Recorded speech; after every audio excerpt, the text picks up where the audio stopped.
एक चम्मच रोजाना आपकी बीवी को बना देगा आपका दीवाना। मायून बड़े पैसे तुसी लाने हो, माजून ये हो गया जी, ये वो। आपको मैं घर बैठे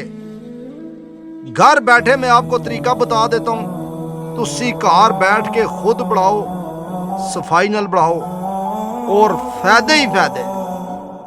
नज़र तो लैके दिमाग तक तुहाडा मैदा, तुहाडा दिल, तुहाडा दिमाग मजबूत। शादी तुसां एक कीती है तो फिर 4 करनियां पैणगियां, ये पक्की गल है। उम्र तुहाडी 20 साल है या 80 साल है, सारियां से ना कोई ब्लड प्रेशर, ना कोई साइड इफेक्ट, ना कोई नुकसान। ये तुसी हकीमां कोल जाने हो, वैगरा कुट के तुहानूं दे देना, खुदा दी कसम अटैक हो जाने या डायलिसिस गुर्दे फेल होने शुरू हो जाने। काबा दे रब दी कसम, जितने लोगों में बेचारे अटैक ज्यादातर 95% हो रहे इसी वजह तो। ये तुहाडे नाल करदे न धोखा। घर बैठे हो तुसी ये काम करो, लेकिन सदका जारिया समझ के शेयर भी करो। ये हकीमां दी मां ही मार जाएगी। ढोंगी बैठे ना बाजारां लुटदे पेन, इन्हां दी मां ही मार जाएगी। तुसा घर बैठ के करो और हर खास आम तक पहुंचा दो। जेड़े तुसी 2-2000 4-4000 वो तुहाडा 200 कम हो जाएगा और सारी जिंदगी हंसते हो जाएगा। आपने 20-20 चम्मच, अगर कम बनानी है तो 10-10 चम्मच याद रखना।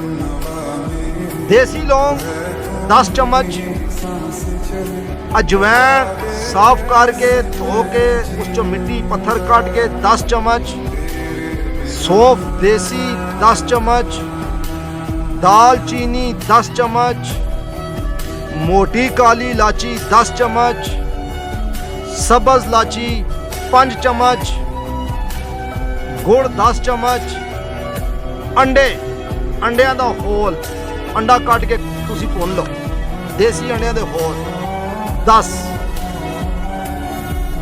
थोड़ी जी जैनवन सलाजीत लभ जाए तुहानूं, मैं तुहानूं वो मायून बढ़ा कर दवासा कि तुसी क्या सो वाकया कोई चीज, कोई टोटका नहीं देंदा अपना, कोई नुकसान नहीं देंदा अपना। जेड़े सही जैनवन हकीम ने ना, उन्होंने मैं दुकान ते दस्या वल्ला बढ़ा कर देने, लोग उन्होंने दुआवां देने। उस नाल दिल कमजोर नहीं, दिल ताकतवर होंदा। सब तो पहले ये गल, जेड़ा नुस्खा मैं तुहानूं दे रहा ना, इस नाल तुहाडा दिल कमजोर नहीं ताकतवर होएगा, तुहाडा मैदा कमजोर नहीं ताकतवर होएगा, तुहाडा पेट लूज नहीं ताकतवर होएगा, तुहाडी नजर ताकतवर हो जाएगी, तुहाडा जिगर ताकतवर हो जाएगा। ये सारियां चीज़ां, कलवंजी भी 10 चम्मच देसी, एक प्याज का छिलका देंदे ने, प्याज का बीज वो नहीं लेना, देसी कलवंजी भी लैनी है 10 चम्मच, सब्ज इलाची सिर्फ 5 चम्मच। इन्ना सारियां और थोड़ी जी तुसी लै लियो एक अंजीर 10 बिचे भी पाओ। इन्ना सारियां चीज़ों तुसां ग्राइंड करना है। एक बारी करो, 101 बारी करो, मशीन च करो, सारा कुछ ग्राइंड करो। जितनियां भी चीज़ां, हल्दी विच पा लो थोड़ी जी, नहीं तो हल्दी तुसी लादा दुध नाल पी लो। ये सारा कुछ ग्राइंड करके शहद रख लो, ये पाउडर बन जाएगा, फक्की बन जाएगी। ये फक्की एक सुबह 1 चम्मच शाम,